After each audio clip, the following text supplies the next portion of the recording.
Today, I have the opportunity to bring to you Darnell Moe Washington.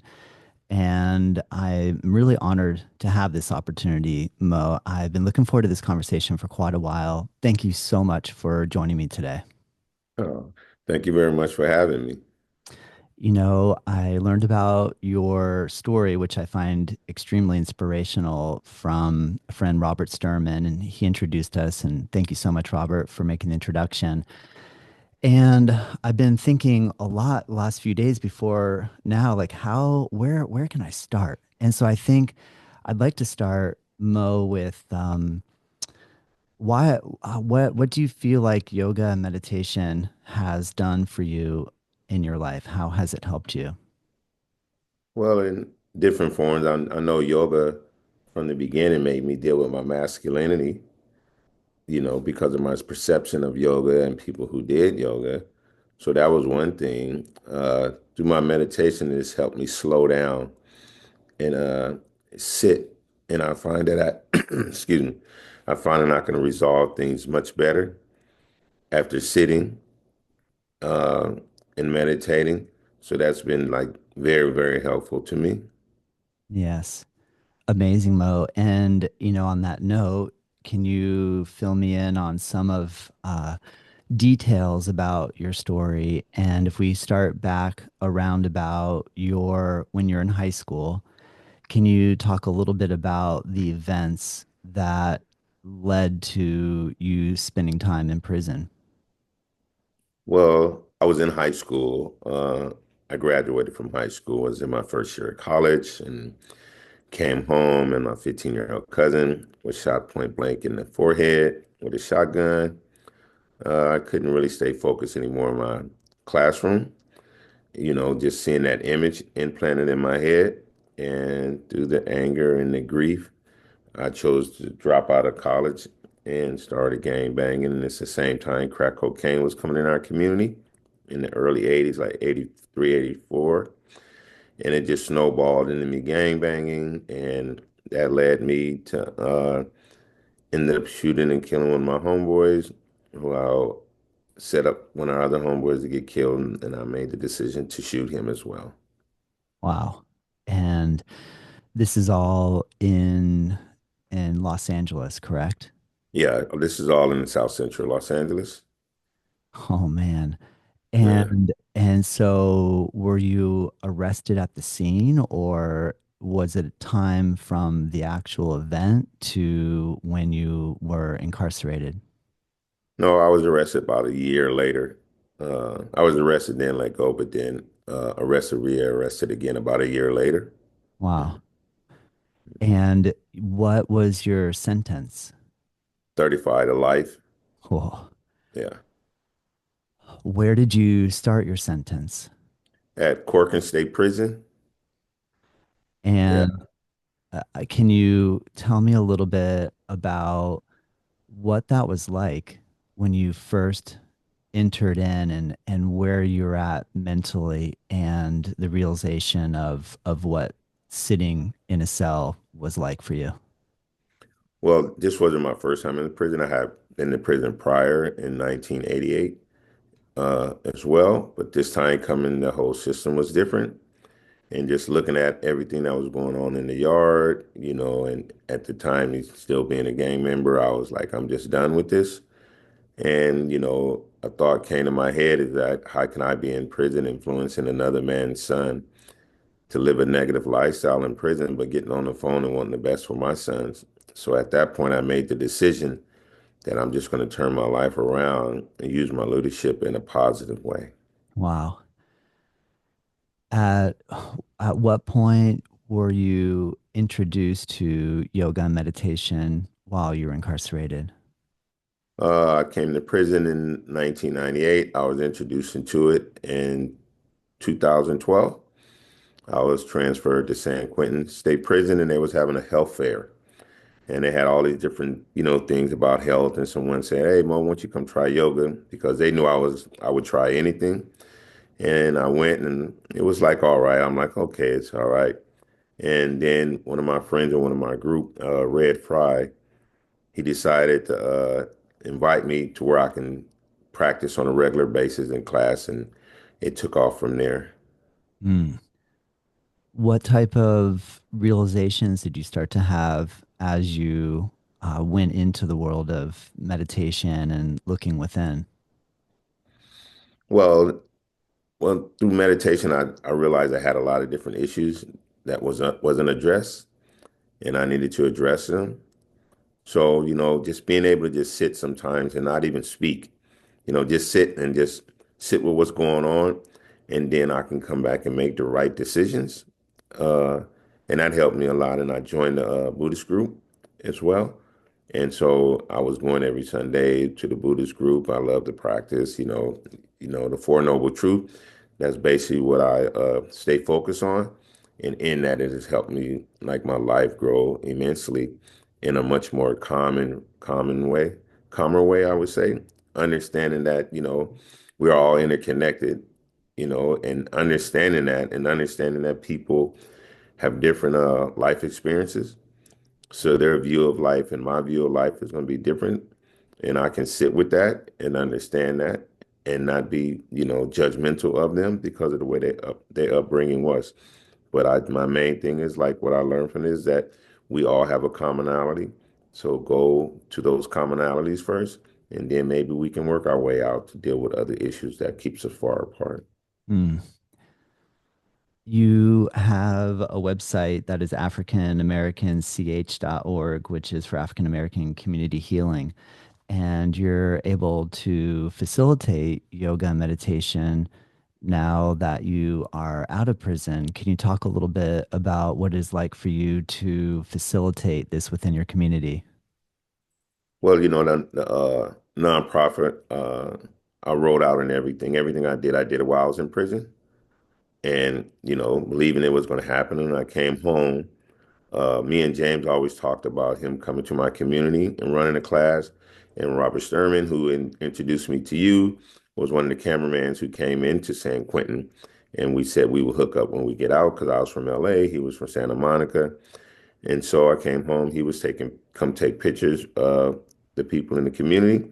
And I'm telling my friends about it and community members about it. And they were like really interested in it.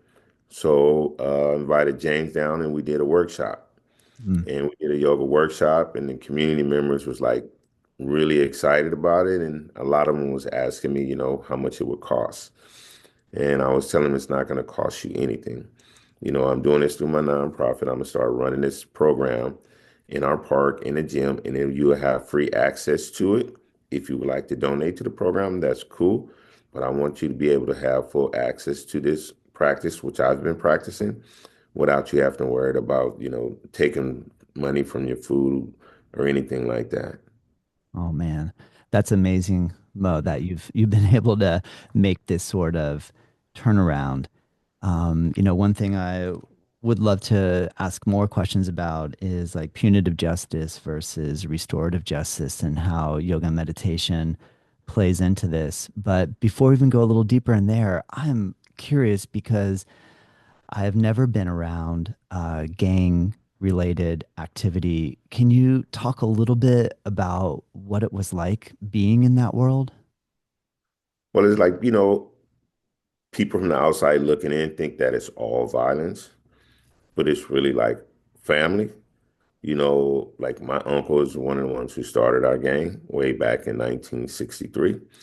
And they used to go to Griffith Park, and I would be a kid and see all these people gathering together. There's a lot of things going on in the 60s. And then, like, even when I started gang banging, we had a lot of picnics, we had a lot of parties, barbecues. We did things to come together. But then there was violence when someone got hurt, there was retaliation. And through that retaliation, it's like a repeated cycle. Like say like my cousin being killed and then someone else getting killed and then going to seek revenge. It was like a repeated cycle that was going on. And it just reverted all the way back to when my cousin got killed, seeing someone else, and just all of these people, young men that was getting killed where no one was over 21 years old. So just imagining our community having a beautiful community and then next, boom, people are getting shot and there's drugs, you didn't have time to adjust to this thing. So you just went along with it. Makes sense. Yeah. What gang were you in, Mo? I was in the Bloods, Got and it. our neighborhood is called Van Ness. So we was called Van Ness Gangster, and we were Bloods. How, what is the origins of the Crips and the Bloods in relation to how did there become such a intense rivalry between these two gangs? Well, I think through like time, I think that like the 70s and stuff, they might fought more. But in the 80s, when they brought crack cocaine into our communities, we started having more money. Being that you was ever have more money, you were able to buy more guns. And then guys we used to grow up with that used to come to our park that stayed across the tracks. Once my cousin got killed, it was like, they not coming back over here no more. And it just snowballed into one thing, one person getting killed, another person getting killed. And it just became a cycle of violence. Understood. Mm. Mo, I cannot imagine what it is like to be in prison. Like I can't imagine it. Can you fill me in a little bit about what what is that like? I mean, I've always heard like San Quentin being one of the hardest prisons in the country in terms of dangerous and difficult. But then upon our pre-podcast conversation, you kind of educated me that that's a lot has changed. Can you tell me what it's like being in prison? I mean, well, I just can't even fathom it. Well, I think, starting off just being locked up and being told what to do, how to do it. And then you have violence going on where people on someone for drug debts and somebody's getting stabbed or it turns into a big riot and those things like that. And then, at the same time, uh, you practice restorative justice and people didn't know it and I didn't know it at the time, because it could be a riot and then people come together, negotiate, resolve the situation. We go back to, a normal program with one another. But, it's a lot of different things, different ethnic groups has their own politics, per se, and that creates a lot of problems as well. But you can also, negotiate a lot and communicate with people a lot as well. And so, like the whole prison system has changed. It's way less violence. Even at all prisons, you still have like stabbings, you know, but a lot of it's like in-house, basically gang members stabbing their own gang members up. It's not as many riots and things like that anymore. Wow. When you decided to use your prison sentence as a rehabilitation opportunity, was getting out of the gang something that you had to think really long and hard about? And is that extremely difficult, or what was the process for you to to make that step? Well, different ethnic groups have different gang policies. Like African Americans, we can just say, man, I'm cool. You know, I'm not with this no more. They get involved religion, different things. We don't pressure nobody into being anything. I had a lot of respect when I came into prison, like my reputation from the streets. And even though like I walked, I couldn't say completely walked away. I just prayed on it, like, let me use my leadership in a positive way. So I still hung around my homeboys. We worked out together. We did things together, but I always wanted to be that voice of reason. So if you had someone older influencing the youngster to do something negative, I would pull the youngster to the side and give them another option to do something positive. If someone's trying to do something positive, somebody's talking negative about them, I would talk to them about like, they doing the right thing. Look at us in prison right now. So some people just didn't like it, but with my violent past and people knew how I once was, I gained a lot of respect through that and just influencing these guys in a positive way. Oh, amazing. Mm. Can you talk a little bit about the importance of believing, people feeling belief? I had the opportunity to listen to an amazing TED talk that you gave, and I'll include that link in the description so people can check that out as well. But I showed both my wife and son, and we were all in tears after listening to it.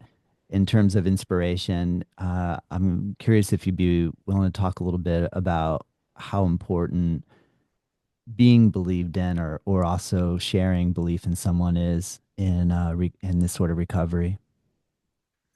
Well, what do you mean recovery from prison? Uh, Yeah, or recovery from, I suppose, um, integration back into society and having the feeling that how are people going to receive me?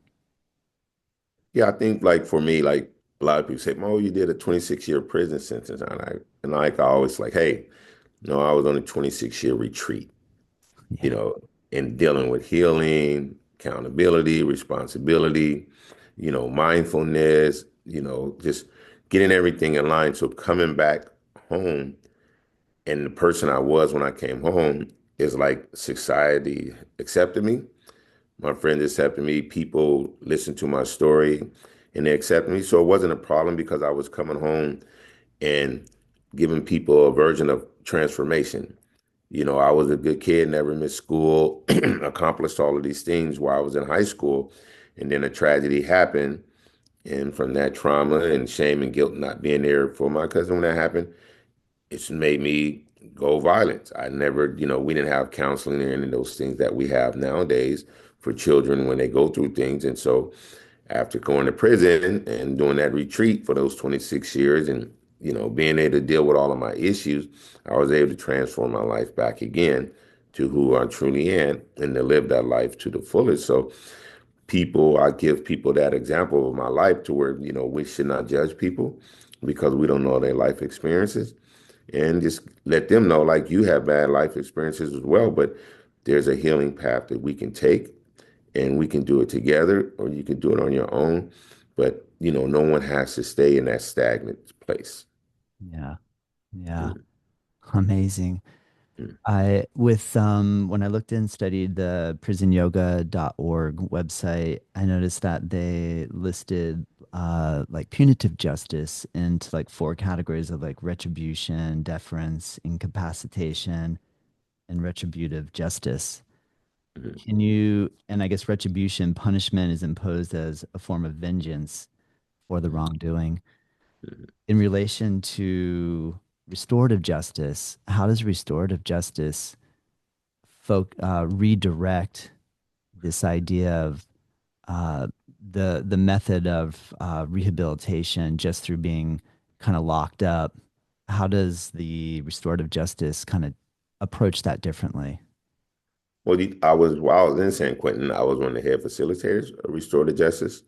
And what it does, and which is really so important, it brings like the victim or slash survivor, the offender, and the community member all together. And that's one of the things that attracted me to restorative justice. You bring the community members in because a lot of times the community members don't have a voice. You know, the person gets convicted, gets sent off to prison, the victim doesn't really get a lot of questions answered to know that maybe the crime that was committed against him wasn't personal. It could be from a person's upbringing, not that it justifies it, but to hear someone's story which led him to where they was able to commit a crime, it gives people a better view of things. And then community members being able to have a voice, and about what's going on.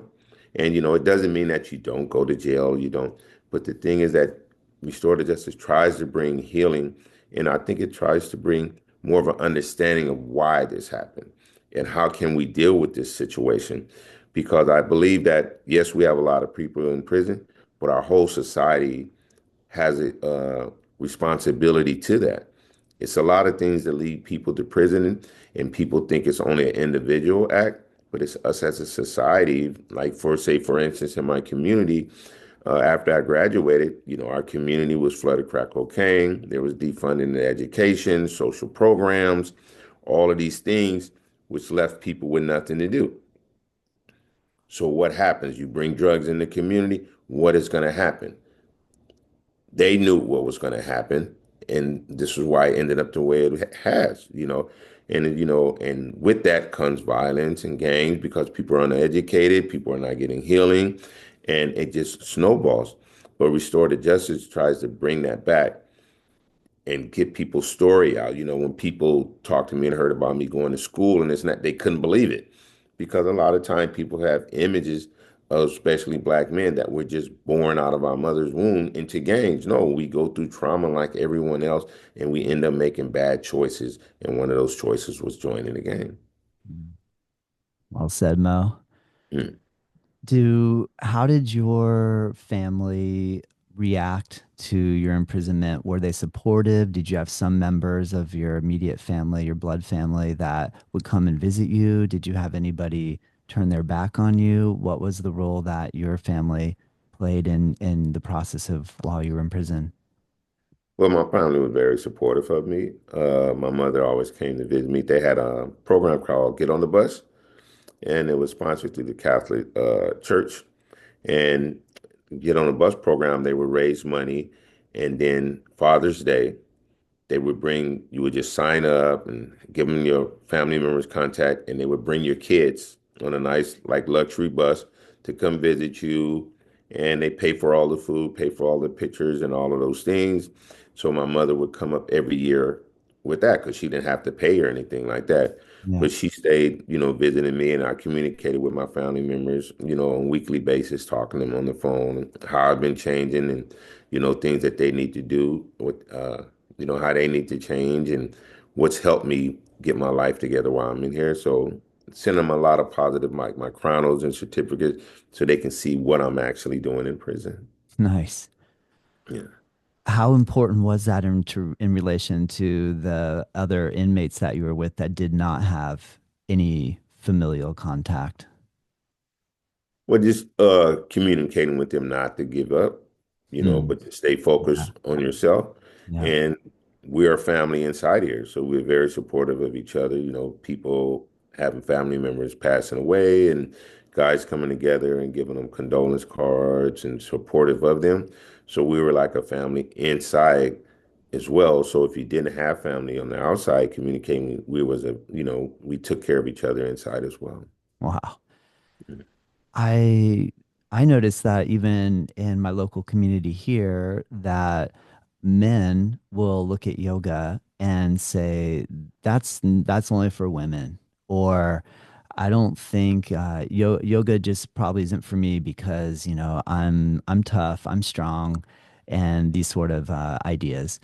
And I would imagine that that would be so much more intense in prison. Like I would imagine just like the masculinity component of like trying to like show how tough somebody is, that to bring yoga into that environment would seem even doubly challenging. Can you talk a little bit about what your first thought was upon seeing it, and what was a turnaround moment for you in relation to accepting that potentially you could get benefit from practice?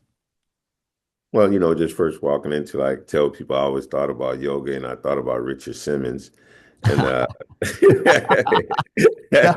was the first guy that came to your mind. yeah, yeah. I mean, just to Yeah. be honest, yeah. Yeah. So, That's so so getting into yoga is like, I was like, hesitant, and I'm like, okay, I'm yeah. this Yeah. guy. I work out real hard and this Yeah. and that. And James is a great James Fox of prison yoga. He's a great instructor and talks you through and lets you know this is not about, muscles and everything. It's about heart, body, and mind, and being in line with each other. And as he started talking more about that, I started to realize that my heart, body, and mind was not in the line. So that's why I was going through so many like ups and downs, Mm. and coming in there with that masculinity. And I like to tell a story about we were in there doing yoga one day, and James had us in plank position. And I'm looking at James like, this skinny older white guy, and I'm out here working out. He's not gonna outdo me. And I'm in this plank position, and he's holding us, and he's just like calmly talking, and I'm over there fighting it because I really can't hold it. And then I'm sweating, and next, I collapsed. And after collapsing, you know, that day I went back to my cell, and I sat and meditated. And a lot of things came up. I'm like, this is masculinity. I'm prejudging this person because he's older and this and that. And I didn't just go back in the downward dog like he would ask us to do if he got tired. And then I came to the conclusion, this is how I was in my regular life. This is how I was when I was gangbanging. I would keep myself in a position because I didn't want to back down till I ended up just taking off fighting or doing something, act of violence. And then it made me think like, okay, just think if I would have just backed up out of it, just like with Downward Dog, and and catch my breath and get everything in a line, then I can come back into position. And it's the same way when it comes to conflict. I didn't felt myself in a conflict, but I'm so aroused that I can't make a right decision, so I would just back up out of it.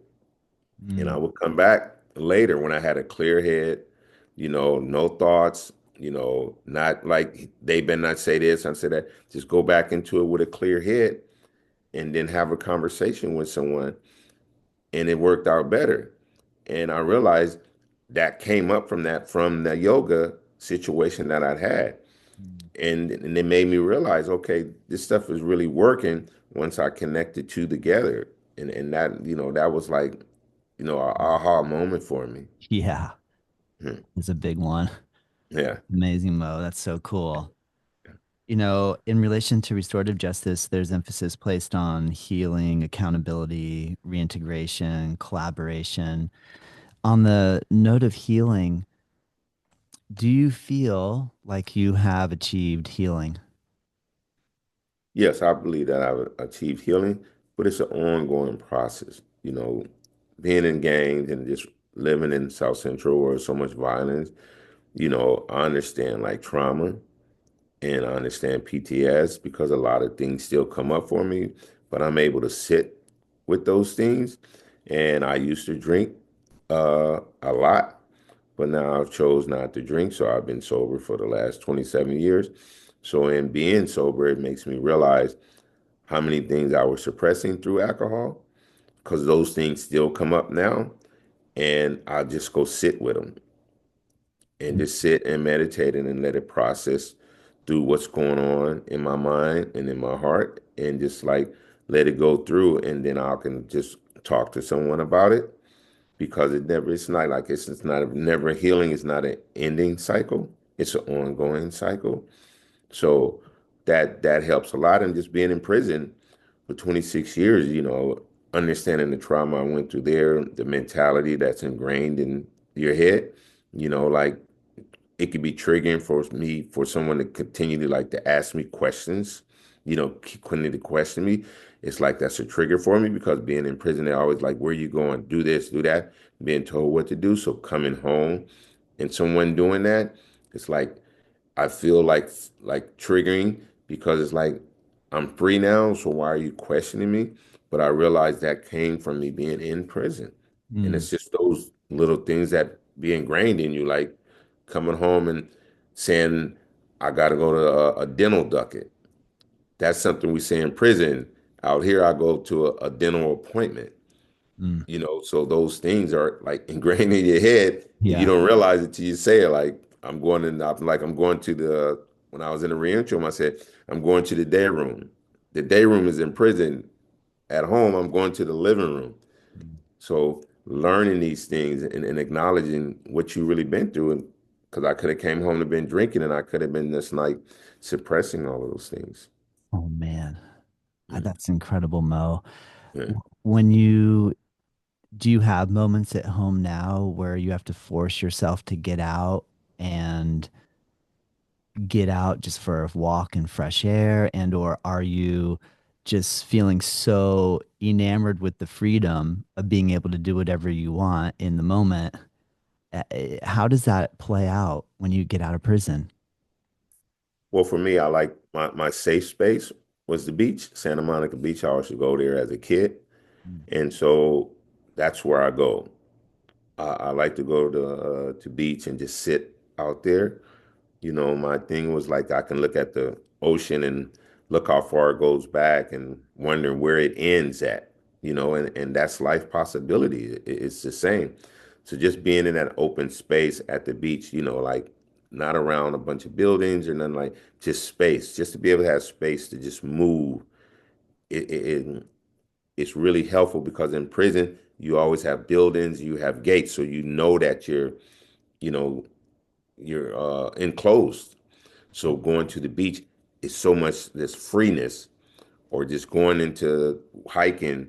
and just hearing just sounds that you haven't heard for in years, and understanding that you're free, being in nature, it's like really a healing place to go. Wow.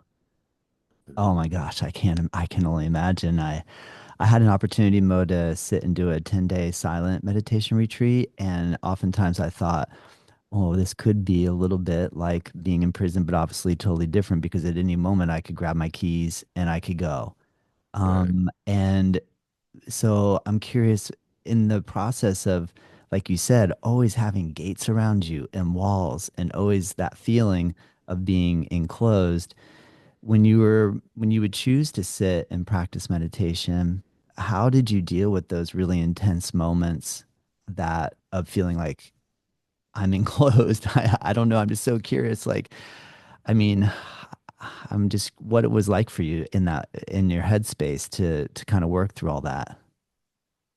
Well, I think a lot of time, like you can feel enclosed. Like they say, you can be in prison, but prison doesn't have to be in you.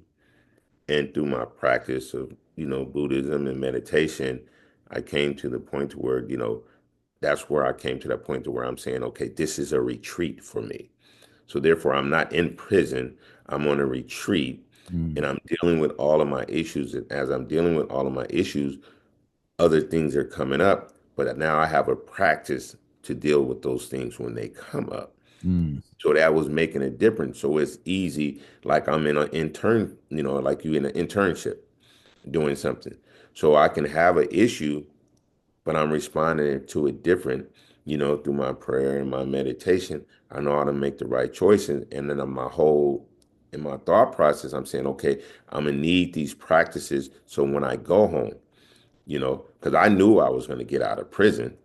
So I was already preparing myself to get out of prison by learning these things through my meditation practice and yoga practice and my faith in God. So I already knew that. And then coming home and understanding these things, I was able to use it when I came home when certain things came up. amazing. Yeah.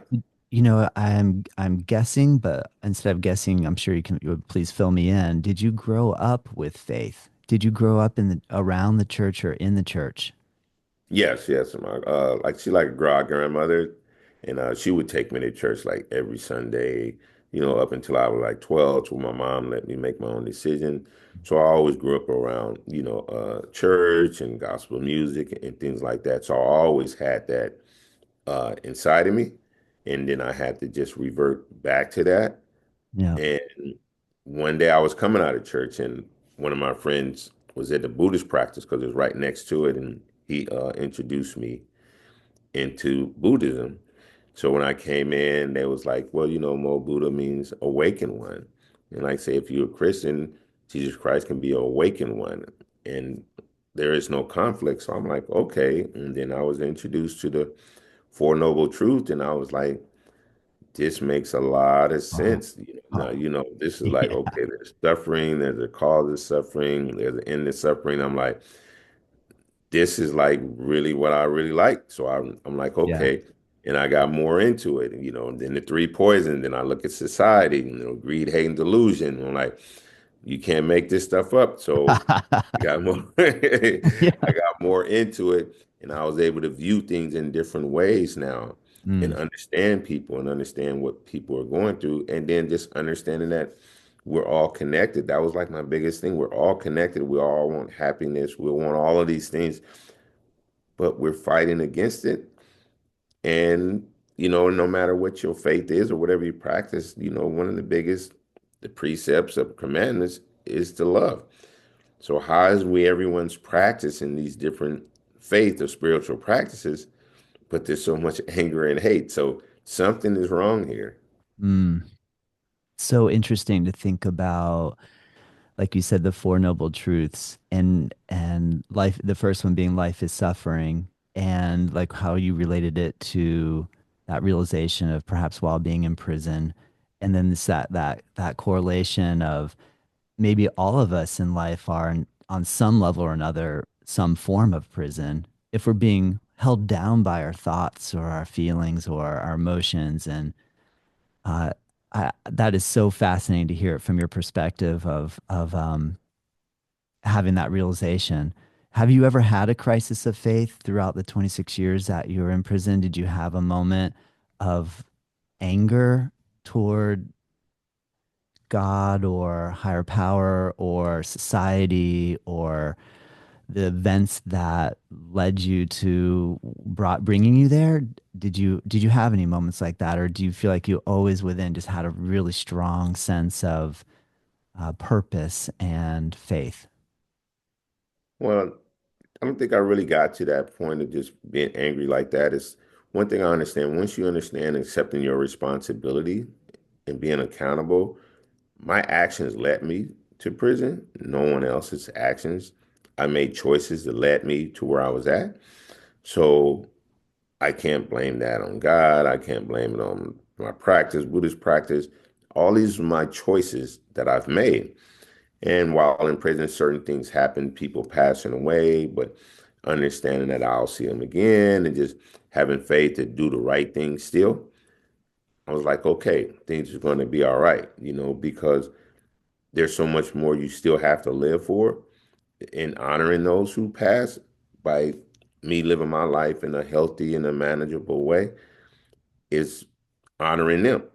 So I had to continue to stay on that right track because I knew that people, if I failed and started going crazy in prison, how that would hurt, my family members as well. So Mm, staying on that right track and, I had a young guy I used to mentor and he's like, some guys that, we didn't really get along and he was like, I'm surprised you haven't did anything to one of them guys. I said, doing something to one of them guys is not going to resolve anything. They're going to be who they're going to be. My thing is to stay focused on what I'm doing. And I remember when I came home and me and him was having a conversation and I was like, you remember what I told you? Like, what are you talking about, Mo? I said, remember when I said I wasn't doing nothing to one of those guys? You got to stay focused and do the right thing. And he said, yeah. I said, look where I'm at now. He said, yeah, that makes a lot of sense. So acting out in violence does not resolve situations. You can practice restorative justice, have a conversation with someone. And even if you guys still don't have agreement with each other, it doesn't have to result into violence. It's like, okay, this is where this person is in his life, and this is where I'm in my life. We can agree to disagree, and we can just move forward. nice. That's amazing, Mo. In relation, because you were kind of talking about accountability there, in relation to reintegration, can you speak a little bit on what it's like teaching yoga and meditation in your community and some of the transformation that you've witnessed in the folks that have come in contact with you? Yeah. I think just like, people seeing me sit and meditate at the park. That was one thing. And then just like coming out there with doing yoga and people like seeing me doing it by myself, in our community, they looking like, okay, who is this guy? They haven't seen me, they don't know me, and they're looking at me. And then next thing you know, Robert Sturman is out there taking pictures of him. We doing yoga, and people getting more curious. Now someone's walking up to me and say, "Hey, how can I join this? What it's going to cost me?" And then I'm telling, it's not going to cost you nothing. People started being more open to it. And then when we had the workshop, people got so into it to where like a couple of people said since that day I've started by exercising, and then now people ask me, well, when are we going to do it every Saturday, or are we going to do it this? And I'm like, well, hold on a second. Hold on. That was just an introduction. I got to work on, paying for a permit for 6 months, paying for insurance. Then I was working. Now I know when I can run it. So like I told them, I said, hey, I'm trying to do this right, because if I do this wrong, people can be discouraged. So I want to make sure we have a right schedule. I have all the paperwork done, working with the park as well. And it's like more and more people are calling me and excited about being involved in it. And especially that, they don't have to worry about paying to do it. Because I think a lot of people in our community would love to do yoga, but any place that they go, it's going to cost them, and people cannot afford it to be able to do it. Yeah, I hear you. Are you, I know that this is your nonprofit, so I'm curious, have you rejoined into the workforce as a way of generating revenue, or are you focused solely right now on your nonprofit organization? No, it's half and half. Like I work for Parsec at the railroads, so Mhm. I'm working at the railroads and I'm working with my nonprofit at the same time. Nice. So I'm doing both because I can't not take care of myself, and I don't Yeah. want to have to use the nonprofit money to take care of myself. I want to put it into the things I want to do into the community. So I'm raising, little money here and there, and people are donating. So it's slow, but it's like it's grassroots. Yeah. This is Yeah. something that's going to be built with the community. I'm getting a scholarship through Prison Yoga Project so I can get certified, me and my cousin. So when I'm not able to do it, she can do it as well. So it's a slow process, but people are really excited about it. Uh, and just me talking about them, it's going to be a three-phase thing. It's going to be yoga and teach them about yoga and breathing because so often we get angry. The first thing we do is hold our breath, and yoga teaches us how to breathe, to let it out. So I want to go from yoga to meditation, teach them how to meditate, sit what's going on with them and their lives and this and that. And then the third process would be rolling healing circles. So that whole now that I'm talking to them about that and a lot of them say, yeah, we do, because we can hold a lot of resentments and unforgiveness and it's killing us from the inside out. So that three-pronged process, people are really excited about it. So Nice. just now working to get to that point. Amazing. Yeah. Have you had any current gang members come to one of your classes? Yes, yes, yes, yes. Yeah, a Wow. few of my friends that have getting involved in it and excited about doing it. I mean, when you see someone change that used to be pretty, well, that was really wild, and you see the calmness and how they deal with things now, you want that. Yep. And like I tell people, everything starts small and then it grows. So the more I'm able to offer it and have more timing, I'm quite sure more will come in because I've been having a lot of friends pass away uh, due to not taking care of themselves health wise. And so this is one of the things I'm pushing and, you know, being able to get them to come out and get involved in it is a good thing. And everybody's up to it. Because it's like who brings this to our community, Yeah. and be able to offer it, without pay. So a lot of people are really, interested into it. Oh man, Mo, if I sit for in meditation pose for about like say 25 minutes or so and I start having pain in my back in my knees and I go, this is impossible.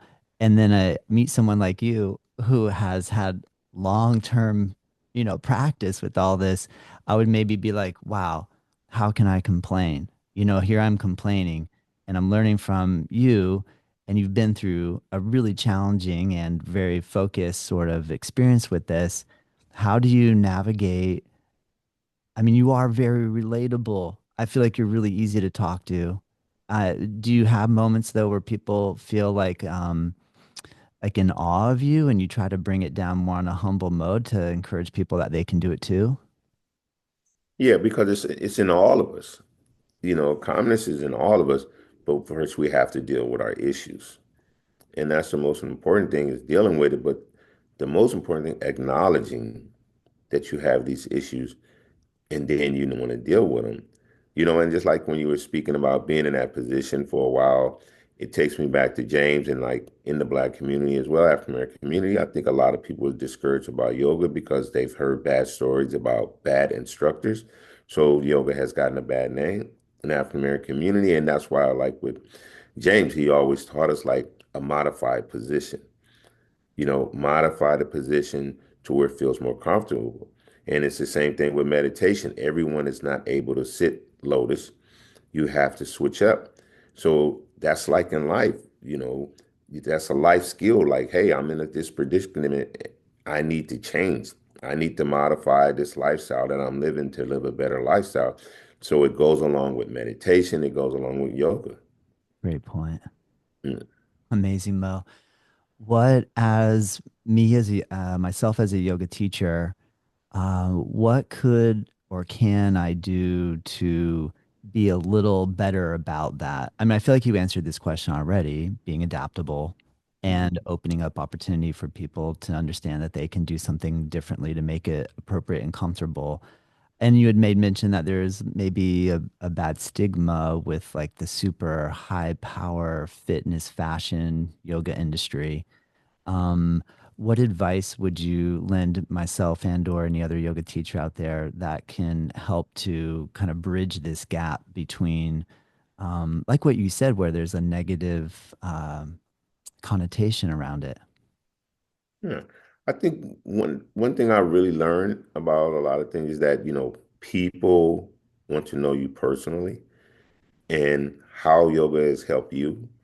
So like as an instructor, as you telling them about different positions and how this position help you in a certain way. So you making it personal. It's not like I'm just telling you. People tired of getting told what to do, Yeah, but tell me how you went through something and how your practice helped you, you know. great advice. 'Cause it's like, I love doing twists, you know, and just understanding just taking a big inhale and then exhale as you twist. How does that apply to you in life? You know what I'm saying? How does like something going on and you taking a big inhale and then exhale and just slowly taking your time in dealing with something or making a move in this day and age where everything is so fast. We're constantly moving fast. And like in yoga, we can talk about those things as an instructor to how you can just take your time and ease into the position or ease out or take that time and just take a breath in, and let out a long exhale. When are we doing that in our daily activities? We're not. We're constantly moving. We're not we're holding our breath and we're not, being mindful of what's going on. And like you say, like we say in yoga, like heart, body, and mind, the average person all three of those are scattered in different places. Yeah, great point. Yeah. Mo, what was your last day in prison? When you were next day you were going to be out, what did that feel like? Were you nervous? Were you overjoyed? Did you have every emotion possible? Did you feel calm? What was that like on that last day? I think it was like a calmness, but then a bittersweet because you live in a lot of friends that was in prison with you, and they depended on your friendship and stuff like that, and so that was one thing. But just like it was a calmness, just coming home into this world that's like after 26 years, you might have did 26 years in the 70s and got out in the 80s, nothing much changed. But doing 26 years from the 90s to come out in the 2000s, it's a whole nother world. Technology, all of these things, everything is moving fast. It's like it's totally different. So it was like a lot of adjusting and understanding that. Uh, Coming home, like an old guy told me a long time ago, is like, Mo, use your eyes and the ears a lot more than your mouth, and you learn a lot and be more wise. So coming home with that in mind, I knew I was coming home.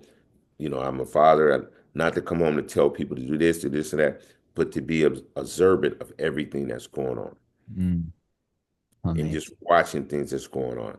Yeah, And great I think point. that's really important. Instead of just jumping right into it, no, let me see what's going on first. Oh man, and kudos for here we are using technology. Was it difficult to make that jump into email, text, social media, websites? Do you feel like you're keeping up and confident and in this like reintegration process? I think like that was like my biggest, like I was really getting frustrated and like somewhat like full of anxiety because every time I like my kids or someone trying to teach them something, it's always a password, there's a username, and it was really frustrating. And then like my practice kicked in to where like I had to just sit like, okay, Mo, if you want to be successful, you have to learn these things. So you can't continue to get frustrated with it because this is the big change. Nothing's written down. You go to DMV, I had to get on the computer. Everything was like on the computer. So once I had that conversation and sat with myself, I was like, okay. So when I had to do something else and the first thing I had to do using anything, I just took a deep breath and I went along with it. And Nice. that's what I had to do to where it became normal. And then I think what it also is that most importantly, the willingness to ask for help, and people will help you. And I think that's one of the things as well. Being in prison, you don't really like to ask for help, but now coming home, you have to ask for help to be able to do things. And people have really been gracious enough to help me with all I need to do. Oh, amazing, Mo. That's so cool to hear. Yeah. I know it's like the fourth part of the restorative justice is collaboration, and on the website it says involves all stakeholders in the justice process, including survivors, those who caused harm, and community members. On this level, I'm really grateful to have this opportunity to collaborate with you. Mhm. How can I and or anyone listening help you? What can I do to help you? Because I think your mission is so inspiring and really positive and powerful, and I want to help, and I'm curious what could I and or anyone listening do to assist and help you? Well, of course, if anyone is willing to donate, go to the website and they can donate. That would be a plus. Or either someone has something to offer, like I want to get to the point to where we're doing meditation, so I'm looking to get cushions, Zalfus to be able to sit on, to have all of these things there for them to be able to practice. Prison Yoga Project had donated me yoga mats and some blocks as well. So, like I said, I wanted to be a three-phase, so I wanted to teach them how to sit and meditate. So I would love to get cushions for them to sit on as well. And I appreciate you, even bringing me on your show to put my story out there. And just from hearing me, I just one way people can help me is to just understand people have different life experiences, and we as a human race cannot continue to give up on people, and believe in retribution is what's going to resolve our differences, because we all know someone who's been affected by crime or has committed crime or using drugs, in all communities. And I look at it like, if we realize that we are really connected to one another and start helping one another, then we can resolve some of these issues. So any way that they feel as though they can help, donate to my nonprofit, or they have cushions that they would like to donate, or even instructors who would be willing to come have a workshop. I would love to invite them, and like I tell people, yes, my nonprofit is called African American Community Healing, but we are a community of the diversity. And I think diversity is what helps people heal as well. Being around different people, really understanding them is really crucial. So I invite anyone who is willing to want to come and sit and do yoga with us, or you might want to come teach us about meditation. You know, I'm willing to bring them, have them come. And Amazing. then that's one way to be supportive of each other. Just like you brought me on your show, so that's a way of being supportive. Oh man, I appreciate that. When is Yeah. your next class? Well, right now, like we did the workshop, and like during the week I work out at the park, and I'd like run little sessions like on the basketball court with a few people, but people waiting on me. I'm looking at maybe the end of January, because I'm ready trying to raise the funds for the insurance and the permit and get the right timing. So I want to get it done by the end of January. Coming into February, have it like once a week in the morning time at that park. And so our park is not open in the morning, so I have to pay for one of the park staff to be there for an hour. So just getting all of those logistics together, and it's coming together now, and Nice. then we can be up and going. But I would like, anyone who's willing uh, to give their time to Yeah. want to teach a class or teach, yoga or some meditation. I'm open to Yeah. let them come. Amazing, Mo. Yeah. I can't wait. Well, next time I come up to California, I can't wait to come and take one of your classes and come see what you're putting together. It sounds absolutely amazing, Mo. I'm incredibly inspired by your message and your journey. Is there anything else that you feel like we could close with? I have so many, I still have so many questions, but I want to be respectful of your time, and maybe we could do this again in the future. And I really, I just feel honored to have this opportunity. And thank you so much for being open with your story and for trusting me with your story too. That means so much to me. I feel really honored. Is there anything else that you would like to add, Mo, just as final words of encouragement or motivation for maybe any and all of us? Well, I guess it goes back to my TED talk and us as human beings believing in each other. You know, people make bad choices, but we can still believe in them to help them to turn their lives around. And I think if we start wanting to believe in people more and give them the resources that they need to help them to get to those points, that's what we all can do. And it'd be very beneficial, in this day and age where so many people talk down on people because they make bad mistakes and bad choices. But if we start believing in each other as human beings, we can make this a better place and realize that we're all connected. All these different communities are connected. And, there's suffering in all of our communities, and we can resolve it together. And Yeah. that's the most important thing. Yes. Yeah, Mo. Thank you so much. I Yeah. really appreciate it. Hey, appreciate you having me. Thank you. All right.